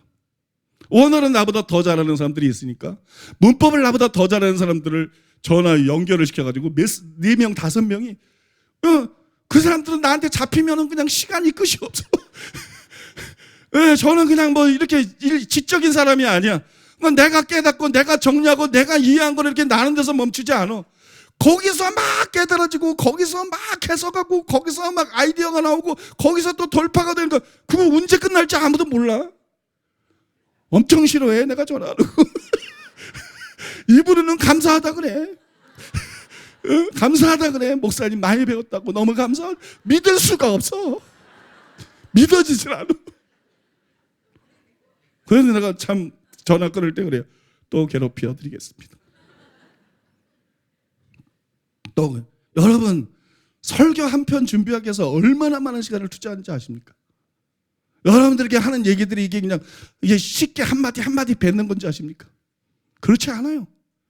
일반 목사들이 설교하는 것에 7배 이상의 시간과 노력과 정신력을 투자해가지고 하는 거예요. 그런 수고와 연구와 철두철미한 연구와 확인을 통해서 설교하는 거예요. 그래서 뭐 어렵다 쉽다 얘기하는 요새는 그런 얘기 많이 들어가서 옛날에 뭐 어렵다. 그거 참 한가한 소리야. 어렵다 쉽다고는 참 한가한 소리야. 그렇게 연구한 걸 듣는데 무조건 쉽겠어? 응? 그게 무조건 쉽고 무조건 뭐 다 이해가 되겠어? 뭐 이런 푸념도 좀 해주고. 어디까지 했지? 예수님이 하나님에게서 나왔고 예수님이 하나님의 아들 아니냐. 그러니까 이거하고도 관계가 돼 있을 것이다. 이것에서도 근거를 해서 그 표현을 썼을 것이다. 여러분 저는 그렇게 생각을 했어요. 그렇게 생각을 했는데 그래서 여러분, 이게 그냥 나는 그렇게 생각해. 거기 있구나. 거기. 나는 그렇게 생각해. 그건 아무 생각 없어. 아무 상관없어. 내 생각이 뭐가 중요해? 내 해석이 뭐가 중요해? 그건 아무 상관도 없어요. 설교를 하려고 그러면 3단계를 거쳐야 됩니다. 기본. 첫 번째 단계가 뭔지 알아요? 하나님의 말씀이 계시적으로 오는 거예요. 그래서 뭔가 요약 설교처럼 막 설교가 꾸며지고 말씀이 깨달아지고 막 해가지고 서론, 본론, 결론, 1대지, 2대지 결론 막 작성해내는 거예요. 대부분 목사들이 요걸 가지고 설교해요. 그래서 너무 비성경적이에요. 너무 비성적이에요. 두 번째 작업은 뭔지 아십니까? 여기서 설교하면 안 돼. 저는 절대로 여기서 설교 준비 안 해요. 절대로 여기서 설교 준비 안 해요. 그 다음에 뭐예요? 성경을 보는 거예요. 본문에 대한, 관련 구절에 대한 성경의 문맥을 살피는 거예요. 내가 기억하고 있는 성경하고 여러분 기록된 성경하고 다른 경우가 많아요. 성경은요, 문법 하나, 접속사 하나 가지고 의미가 다 뒤집혀 버려요. 그래서 내가 머릿속에 기억하고 있는 성경으로 깨달은 거, 이거는 구멍투성이야. 근데 너무 많은 목사들이 그걸 가지고 설교 준비해요. 우리 교회 목사들 중에도 그런 사람이 있을 거야. 그거 회개해야 돼. 두 번째는 성경의 문맥을 통해서 내가 깨달은 깨달음이 정말 맞는지 안 맞는지 그거를 여러분 점검을 해야 돼. 분별을 해야 돼. 철저히. 그래서 성경의 문맥을 통해서도 맞다. 내가 주요 이제 인용하는 본문 문맥뿐만 아니라 다른 구절들도 문맥을 보니까 그게 맞다. 근데 문맥을 봐도 그게 무슨 뜻인지 몰라. 그러면 주석 찾아봐야지. 본문만 주석을 보는 게 아니에요. 인용하는 구절들도 모르는 건 다 주석을 찾아보고 그 의미가 뭔지 파악될 때까지, 그러면 그거 하나 파악되는데 보통 얼마 걸리냐? 3시간, 4시간 걸려요. 그러니까 진짜 설교를 준비하려고 그러면 시간은 무한대로 들어가요. 시간 같은 거는 관심 없이 설교해요. 설교 준비. 그래서 성경 본문에서 이게 딱 맞다. 그럼 이게 맞는 거냐? 너무 많은 목사들이 여기서 설교해. 우리 교회도 많어. 그러니까 설교가 내가 들어보면 막 탁 들어보면 구멍이 투성이야. 그냥 딱 들어봐도 틀린 해석들이 막 그냥 줄줄이 나와서 맨날 설교 평가하면서 깨지는 거예요. 그거 지적해줘. 응? 그 다음에는 어떻게 해요? 그거 그대로 설교하면 안 돼요. 그 본문과 주요 구절에 대한 모든 주석을 읽어야 돼요. 모든 유명한 주석과 모든 강해책들을 다 읽어야 돼요. 그러면서 여러분 그냥 주석에 뭐라 그랬으니까 믿고 이게 아니고 주석마다 이 사람은 이렇고 이 사람은 둘로 나눠지는 줄 아세요? 보통은 넷이나 다섯으로 견해가 나눠져요. 이 넷이나 다섯 중에서 어떤 게 진짜 견해냐? 어떤 게 진짜 성경적이냐? 그 결론이 나올 때까지 씨름해야 돼. 그 시간이 보통 얼마나 걸리느냐? 최소 하루. 어떤 건 일주일, 어떤 건 한 달. 그게 뭐 그냥 주석들 다 읽는다고 답이 나옵니까, 여러분? 시간이 얼마나 걸릴지는 몰라. 그건 관심이 없어. 성경을 아는 게 목적이지 시간이 얼마나 그래서 주석을 통해서 전부 알아야 돼. 이해가 되십니까? 그리고 저는 4번째 단계를 밟는다고. 이동기 목사님한테 전화해라. 문 목사님한테 전화해라. 허대니 오라 그래라. 그래서 내가 읽고 내가 아는 것 외에 이 사람들도 학문적인 사람이고 책을 많이 읽고 연구들을 많이 하고 원어를 잘하니까 내가 모르는 게 있을 수 있잖아. 그 변수 때문에 그 많은 노력을 하고 수고를 하고도 내 해석이 잘못될 수 있잖아. 그래서 저는 4차 확인을 하는 거예요. 그렇게 해서 완성이 된 거를 내가 무조건 믿느냐? 안 믿어. 끊임없이 스스로 의문을 갖는 거야. 괜히 뭐 잠잘라 그런데 뭐가 떠올랐다. 왜 그래요? 계속 의문을 갖고 있으니까. 뭐 깔끔하지 않은 거는 이게 맞는 해석 같지만 이거는 좀 깔끔하지인데 이거 왜 그렇지? 그런 게 굉장히 많다고. 계속 뭔가 좀 찜찜했던 모든 것들이 어느 때는 잠잘라 그러는데 탁 깨달아지고, 어느 때는 운전하는데 탁 깨달아지고, 어느 때는 밥 먹는데 탁 깨달아지고, 어느 때는 부부싸다고 농담하는데 탁 깨달아지고 막 깨달아지는 거. 그러면 그거 가지고 또 보강하고 수정하고 설교 원고를 다 써놨는데 다 엎어버리고 다시 시작하고 다시 정렬하고. 여러분 그렇게 해서 완성된 설교를 하는 거예요. 얼마나 목사들이 무책임하게 설교를 하고 있는지, 얼마나 교수들이 무책임하게 강의를 하고 있는지 몰라. 그러니까 그냥 성도들은 모르니까 무식이 충만하잖아. 성령 기도 열심히 해서 성령 충만한 성도도 성령만 충만한 게 아니라 성령이 충만한 그 무식이 충만하거든. 그 목사가 그냥 주석에서 읽은 거 그냥 자기 생각 뭐 그런 거 가지고 자기도 설득, 목사 자신도 그게 옳다고 설득된 얘기를 하고 있는 거니까. 그 얘기를 설명하면 성도들은 분별 못 합니다, 여러분. 성도들 분별 못 합니다. 그 말이 맞는 줄 알지. 그러니까 다른 수많은 교회 성도들이 아멘하고 다니는 거야, 은혜 받고. 분별을 못 하니까. 분별이 안 되니까 틀린 얘기도 맞는 얘기로 들리니까. 물론 이단이 아니니까. 그 교회도 구원이 있고 믿습니까? 그 교회도 성령이 역사하고 하나님이 사용하시지만 설교의 정확성을 통해서 볼 때는 형편없다는 거예요. 교회들이 거의 단체로. 강의에 설교한다고 그게 성경적인 건지 알아요? 주석만 읽은 것뿐이에요. 분별을 못 들어간 거예요. 유명한 강의 속에서 책 읽으면 내가 읽을 게 없어. 읽을 게. 너무 분별이 낮기 때문에. 여러분, 설교는 그렇게 하는 것이에요. 자, 그래서 제가 이제 말 나온 김에 좀 이런 얘기도 필요해서 좀 말씀을 드렸고요. 자, 이제 먼저 나시니가 단지 맏아들이 갖고 있는 특권이나 권리와만 관계가 있는 것이냐, 아니면 성부 하나님에게서 성자 예수님이 나오신 것과도 관계가 있는 것이냐, 요거를 우리 마음대로 결정하는 게 아니라 진짜 어떤 게 맞는지를 따져봐야 된다는 거지. 믿습니까? 그걸 따져봐야 돼. 왜 그렇지 않으면 이제 이것에 대해서 제가 설교하는 게 되면 모래 위에 지은 거야. 불필요한 걸 괜히 의문을 갖고 불필요한 걸 계속 설명한 거 이렇게 되기 때문에 실제 설명을 해서 이거를 철저하게 따져봐야 돼. 그래서 제가 이걸 따져봤어요. 한나절 따져봤어요. 둘 중에 진짜 어떤 거냐? 그래야 이 설교가 유효하다. 그래서 이거를 따져봤는데 먼저 여러분 똑같은 표현이 18절에도 나옵니다. 죽은 자 가운데서 먼저 나신 이신이 그렇게 기록되어 있죠. 그러나 이것은 하나님에게서 나왔다는 거하고 무관하죠. 부활을 뜻하지 하나님에서 나왔다는 거하고 무관해요. 그래서 대부분에 어떤 생각이 들어요? 18절에 똑같은 먼저 나신이라는 말이 나오는데 하나님에서 나온 거하고 무관하다면 15절도 하나님하고 나온 거하고 무관한 거 아닐까? 이런 생각이 자연히 들 수밖에 없잖아요. 그죠? 똑같은 단어니까. 저도 그런 생각이 들죠. 그래서 뭐 의심스러운 거예요. 그죠? 나는 이것이 하나님께서 나온 것하고도 관계가 있다고 생각하는데 18절에 의하면 안 그런 것 같은데 내 생각이 의심스럽죠. 그래서 여러분 정말 어떤 것이 옳은가를 알기 위해서 씨름하는 과정 속에서 그날은 참 하나님의 대로 쉬웠어요. 씨름하는 과정 속에서 15절이 예수님이 하나님에게서 나신 것과 관계가 있다는 것을 보여주는 여러 가지 증거들을 제가 깨닫게 됐어요. 그 여러 가지 증거들을 오늘 거기까지만 말씀을 드리는 거예요. 뭐 간단한 건데 먼저 히브리서 1장 5절에서 내가 너를 낳았다. 너는 내 아들이라. 지난주에 말씀했죠. 다뤘죠. 여러분 이거를 말씀하실 때 이거는 뭐에 근거해서 말한 거예요? 그냥 말한 게 아니에요. 그냥 불쑥 말한 게 아니라 시편 2편에 근거해서 말한 거예요. 그죠? 시편 2편에 근거해서. 그래서 그런 표현이 가는 거예요.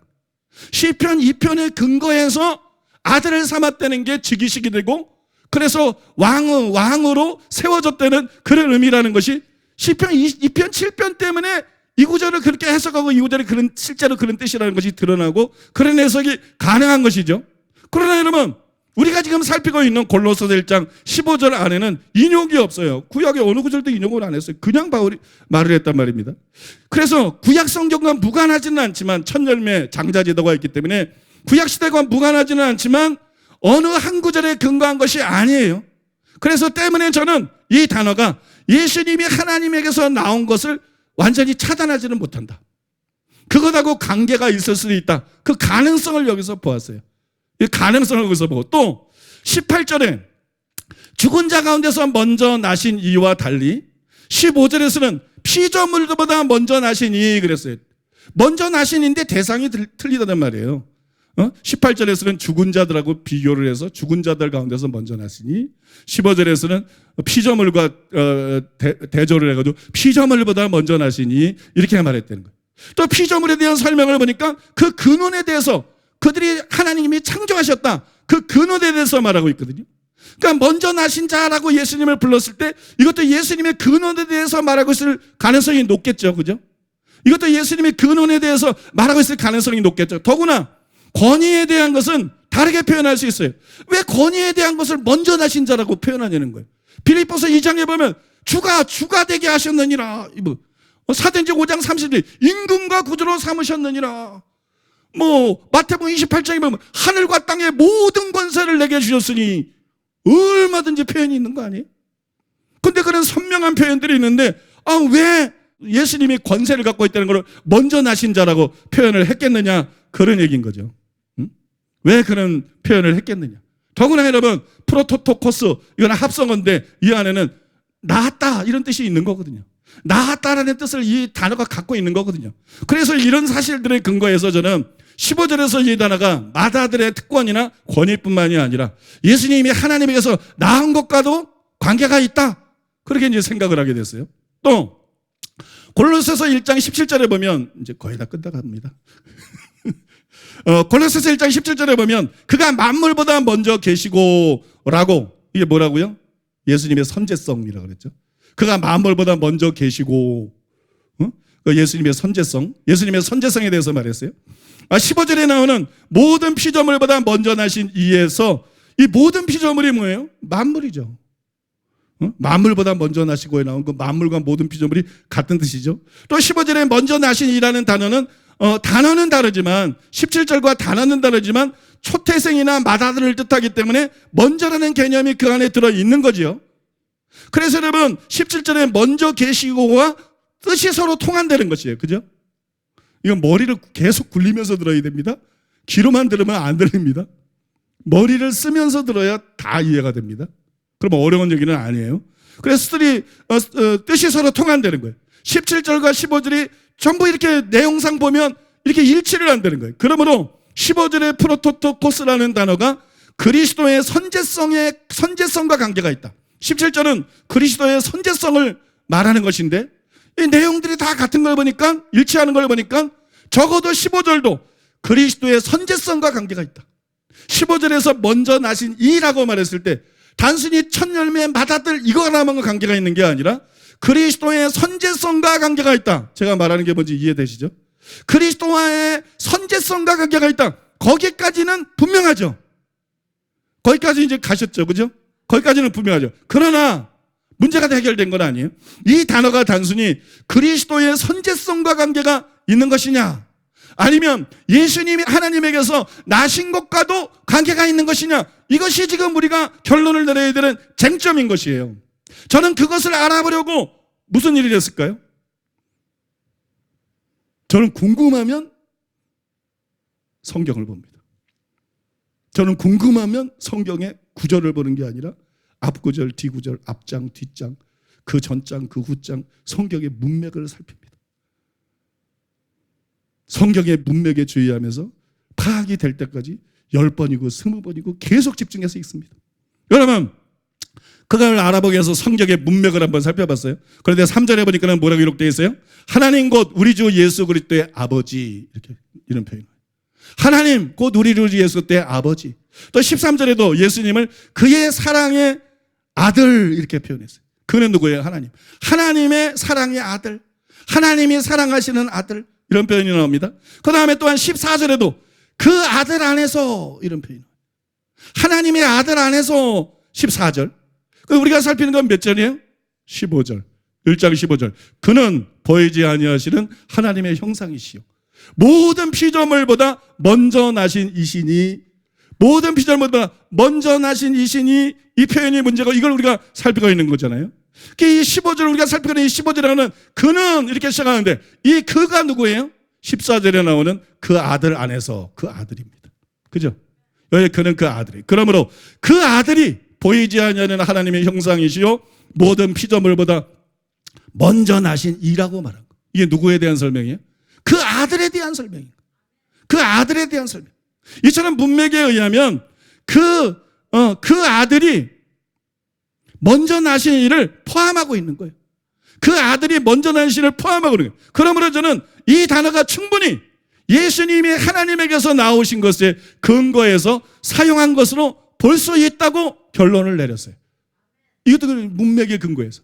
그래서 이거는 그냥 학자들이 대부분의 주석들이, 난제 주석이나 대부분의 주석이나 뭐 조직 신학들이 말하고 있는 것처럼 단순히 마다들 초태생 그거하고만 관계된 것이 아니라 예수님이 하나님의 아들이 나오셨기 때문에 예수님께 권세가 있다는 거, 예수님이 왕이라는 것을 표현할 직접적인 더 많은 좋은 많은 방법들이 있었지만 먼저 나신 자, 초태생이다, 맏아들이다 이 표현을 여기서 사용했어요. 왜 이 단어를 사용했느냐? 예수님이 하나님께서 나셨기 때문에, 맏아들이 아버지에게 나온 것처럼 예수님이 하나님께서 나셨기 때문에 이 표현을 사용했다는 것이, 여러분 믿습니까? 그런데 바로 이것 때문에 이제 숙제가 나가는 거예요, 지금부터. 그런데 바로 이것 때문에 주석들이 다루지 않은, 그리고 우리가 이미 다른 것보다 훨씬 더 어려운 새로운 문제가 여기서 발생이 됩니다. 왜냐하면 예수님이 하나님에게서 나오셨다면 어떤 생각이 들어요? 나오시기 전이 있지 않을까? 이런 생각이 들잖아요. 이게 참 어려운 거예요. 예수님이 하나님께서 나오셨다면 나오시기 전이 있지 않을까? 또 그때까지는 그러면 나오시기 전까지는 예수님이 존재하지 않으셨다는 말인가? 이런 의문이 들잖아요. 존재하지 않으셨다는 말인가? 그러니까는 영원하신 하나님이 예수님의 영원하신 하나님이 아니거나 성부 하나님이라도 성부 하나님과는 차이가 있는 거 아닐까? 아버지는 나보다 크심이라고 말한 것처럼 성부 하나님은 크시고 성자 하나님은, 그 구절도 나중에 다룰 것인데 무슨 의미인지, 성부 하나님은 크시고 성자 예수님은 아버지보다 작은 게 아닐까? 이런 생각이 들어야 안 들어요? 이런 의문과 이런 생각이 여기서 생겨나게 된다는 거예요. 이거는 여러분 삼위일체를 무너뜨린다는 거예요. 이거는 삼위일체에 대한 근본적인 의문이고, 또 여러분 더 심각한 삼위일체 교리에 대한 더 심각한 걸림돌이 된다는 거예요. 그래서 저는 비상이 걸렸어요.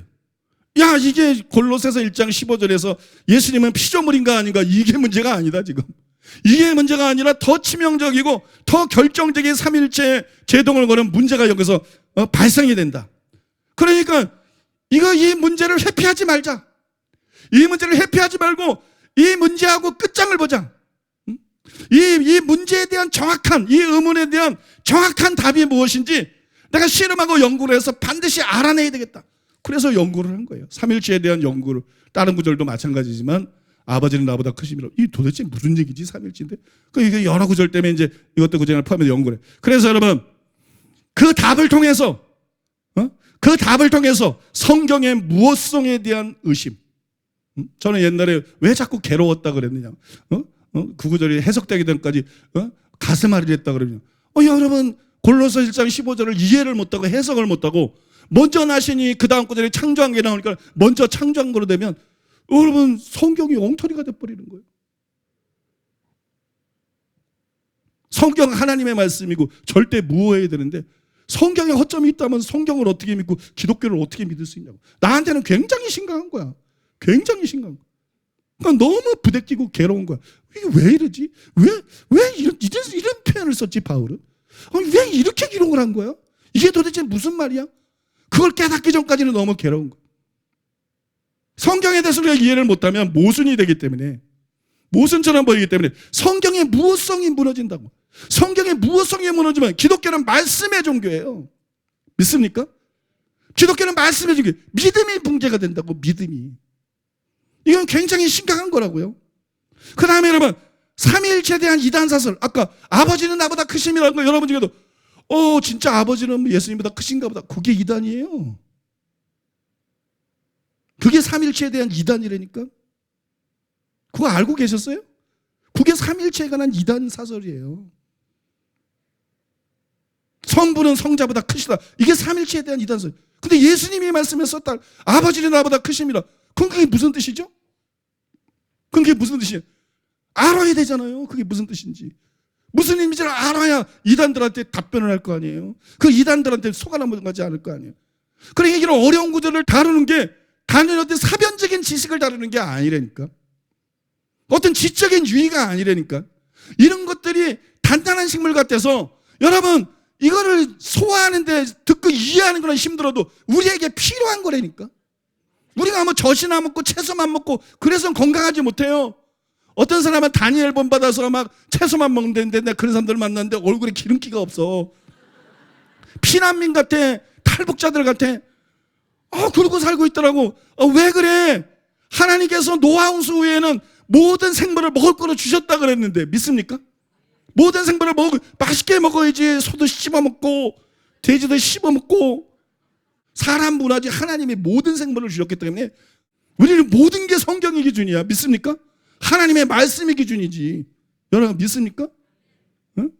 그래서 여러분 이 삼위일체에 대한 이단 사설을 박살내고 싶어서 그 답을 알고 싶어요. 그래서 제가 열심히 연구했어요. 이거 뭐 답을 얻을 때까지 연구한다. 이건 답을 얻을 때까지 묵상하고 씨름하고 성경 보고 책 보고 토론하고 이건 답을 얻을 때까지 연구한다. 그래서 답을 얻었기 때문에 이 설교를 하는 거겠죠. 그래서 답을 얻었기 때문에 이 설교를 하는 것인데 이게 여러분도 궁금하시죠? 듣고 나서 보니까. 그전에는 몰랐는데 이 구절 때문에 이런 의문이 나올 거라 몰랐는데 이거 들어보니까 궁금하시잖아요. 그죠? 그러니까 이게 숙제예요. 그러면 이런 문제가 발생되는데 여기에 대해서 이게 어떻게 된 것인가?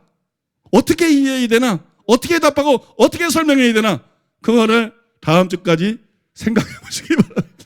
생각해 보시기. 물론 답이 나올 걸 기대는 거의 안 합니다만 그거를 이제 제가 이 얘기를 말씀드린 이유는 첫 번째 거는 이제 상식적인 거를 좀 제가 설명해 드린 것이고 이제 두 번째 거는 주석이나 학자들이 전혀 거의 다루지 않고 있는 더 심각한 문제가 이 구절에서 나올 수 있기 때문에 그 문제를 도출해내서 다음 주에 좀 신비롭고 은혜로운 시간이 될 것인데 그걸 설명해 드릴 것인데 이 관심을 가지시라고 설교에 믿습니까? 물론 이제 이 어려운 설교할 때 힘든 분들은 제 예배 열심히 참석하시면 돼요. 자유롭게. 그러나 여러분 언제까지 우리가 그냥 젖만 먹을 수는 없기 때문에 그죠? 젖도 안 나와요. 저도 애기가 어려울 때나 그냥 젖이 나오지 그거 중학생이 젖 반다고 그게 젖 안 나와요. 엄마 젖도 안 나와요. 그러니까 여러분 이제 우리가 단단한 식물을 먹을 수 있는 신자로 그렇게 성장해 나가야 될 줄로 믿습니다. 믿습니까? 저절망전한 어린아이니 단단한 식물은 장성한 자의 것이라 말한 것처럼 장성한 신앙으로 성장해 나가야 될 줄로 믿습니다. 그래서 관심을 주기 위해서 제가 이런 숙제를 내드리는 건데 한번 풀어보시기 바랍니다. 오늘 시간이 좀 많이 갔기 때문에 또 이거 가지고 통성기도 할 게 뭐 있겠어요. 그래도 기도는 해야 되니까 한 3분만 묵상으로 기도하겠습니다. 오늘은 3분만 묵상으로 기도하고 그 다음에 광고하고 그렇게 하겠습니다. 기도 음악이나 좀 틀어주시죠.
존귀하신 예수님의 이름으로 기도드립니다.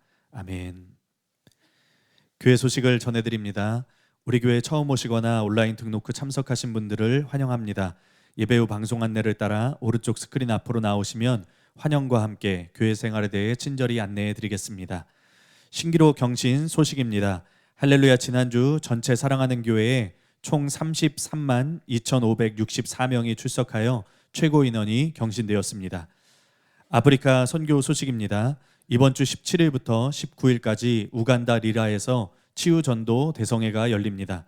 많은 사람들이 모이고 강력한 치유와 축사와 기적들이 일어나고 수많은 영혼들이 결신하도록 꼭 기억하시고 간절히 기도해 주시기 바랍니다. 2025년 구정 사랑 나눔 안내입니다. 구정을 훈훈하게 지낼 수 있도록 가난한 성도님들 가정에 2인 이상 가정은 30만 원씩, 1인 가정은 20만 원씩 지원합니다. 셀 리더분들은 2인 이상 가정의 총 수입이 200만 원 미만, 1인 가정의 총 수입이 100만 원 미만인 가정을 조사하셔서 각 교구 목사님들이나 당당 교육자님들에게 1월 17일까지 보고해 주시기 바랍니다. 그러면 다음 주 주일에 나눠 드리겠습니다. 나머지 자세한 내용은 주보를 참고해 주시기 바랍니다. 이제 담임 목사님 나오셔서 드려진 예물 위에 축복해 주시고 축도로 주일 예배를 마치겠습니다. 이번 주에는 그 새 신자 수가 좀 들러렀죠. 이제 아프리카가 명절이라 가지고 아프리카 명절이라서 우리 명절 때처럼 막 고향으로 가가지고 그래서 안 늘 줄 알았는데 늘은 거라니까 되게 대단한 거예요. 적게 는 게 아니라 대단한 거고. 그다음에 르완다는 이 독재자죠.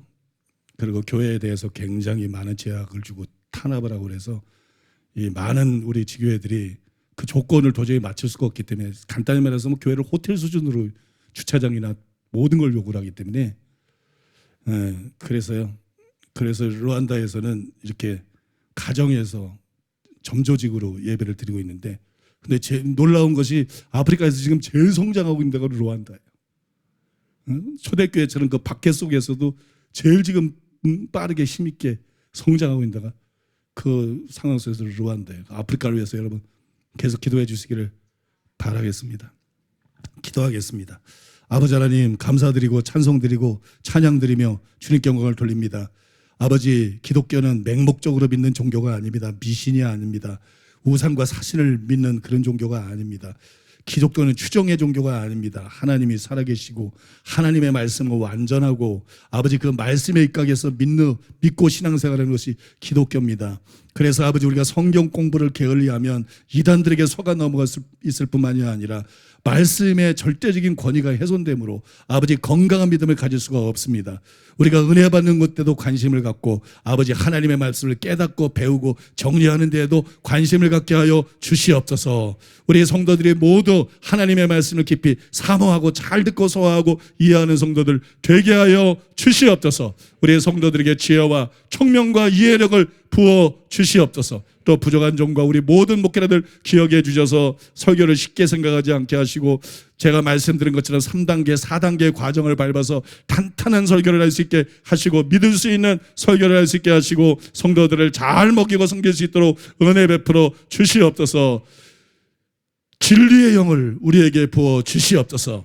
진리의 성령을 저와 모든 목회자에 부어주시고 우리를 진리 가운데로만 온전한 진리 가운데로만 인도하여 주시옵소서. 아버지 감사드리고 찬송드리고 찬양드립니다. 오늘도 주님 안에 감사해서 하나님 앞에 예물을 드렸습니다. 주일헌금 11조 감사헌금 성경헌금 각종 예물을 주 앞에 올려드렸습니다. 주님 영광 받으시고 주님 높임받아 주시옵소서. 정성껏 예물 드린 성도님들을 예수님으로 축복합니다. 양손에 재물 얻을 능력이 지금 임하게 하여 주시옵소서. 양손에 재물 얻을 능력을 이 시간에 무겁게 부어 주시옵소서. 손대는 일마다 성도들이 손대고 하는 일마다 잘되게 하여 주시옵소서. 번영하게 해 주시옵소서. 창대케 되게 해 주시옵소서. 아브라함에게 복을 주시고 이삭에게 복을 주시고 야곱에게 복을 주신 하나님 사랑하는 교회 성도들에게 복을 내려 주시옵소서. 큰 복을 내려 주시옵소서. 넘치게 부어 주시옵소서. 열방을 위한 복의 그런 사명 반드시 감당할 수 있는 성도들 될 수 있게 하여 주시옵소서. 이 교회 될 수 있게 하여 주시옵소서. 아버지 우리 모두에게 성령을 부으소서. 성령으로 충만하게 하소서. 아버지 부족한 저에게 성령을 부으소서. 김옥경 목사님에게 더 성령을 부으시고 진 목사님에게도 더 성령을 부으시고 우리 목회자들에게 435 사역자들에게 예언 사역자들에게 치유 사역자들에게 더 성령을 부어주시고 아프리카 목회자들에게 더 성령을 부어주시고 우리 모두에게 더 성령을 부어 주시옵소서. 성령님을 사모합니다. 성령님을 의지합니다. 성령님을 갈망합니다. 이 시간에 성령을 부어 주시옵소서. 이 시간에 성령을 부어 주시옵소서. 이 시간에 성령 충만 주시옵소서. 이 시간 성령 충만 주시옵소서. 악하고 더러운 영은 예수 이름으로 떠나갈지어다. 예수 이름으로 떠나갈지어다. 전부 떠나갈지어다. 아버지 악하고 더러운 영들은 다 떠나가게 하시고 성령으로만 채워 주시옵소서. 성령으로만 충만하게 하여 주시옵소서. 악한 영들이 우리를 좌지우지하지 못하게 하시고 오직 성령님만이 우리를 인도하게 하여 주시옵소서. 성령의 인도를 따라 살면서 성령의 열매를 맺고 삼중사역을 함으로써 하나님께 영광 돌릴 수 있게 주시옵소서. 성령의 내적 충만 주시옵소서. 성령의 외적 충만 주시옵소서. 성령의 권능으로 옷 입혀 주시옵소서. 성령 안에서 의와 평강과 실학이 넘쳐나게 하시고 마음이 천국이 되고 잘 준비된 삶을 살다가 반드시 천국에 들어가는 우리 성도님들 다 되게 하여 주시옵소서. 살아계신 하나님, 살아계신 하나님, 이 시간에 모든 질병을 다스려 주시옵소서. 만왕의 왕이시고 만주의 주가 되시는 분, 바다도 풍랑도 복종할 수밖에 없는 예수님, 모든 질병도 귀신도 복종할 수밖에 없는 예수님, 예수님의 이름으로 명령하노니, 주가 되시는 예수님의 이름으로 명령하노니 모든 고통은 떠나 갈지어다. 모든 질병은 떠나 갈지어다. 모든 질병은 떠나 갈지어다. 모든 비정상한 정상이 될지어다. 예수님의 이름으로 치유될지어다. 예수님의 이름으로 지금 치유될지어다. 예수님의 이름으로 지금 치유될지어다. 예수님의 이름으로 지금 치유될지어다. 예수님의 이름으로 지금 자유케 될지어다. 예수님의 이름으로 지금 자유케 될지어다. 지금 자유케 될지어다. 지금 충만하게 될지어다. 예수님의 이름으로 그대로 될지어다. 예수님의 이름으로 축복하며 기도하옵나이다. 아멘. 지금은 우리 주 예수 그리스도의 은혜와 하나님 아버지의 사랑과 성령님의 교통하심이 오늘 거룩한 주를 맞아 주님을 예배하고 돌아가는 사랑하는 성도들의 심령 위에 가족과 자녀와 사업 위에 몸된 개와 서울 시민과 북녘 땅에 굶주린 동포들이 이스라엘과 아프리카와 열방들 위에 이제로부터 영원토록 함께 있을지어다. 아멘.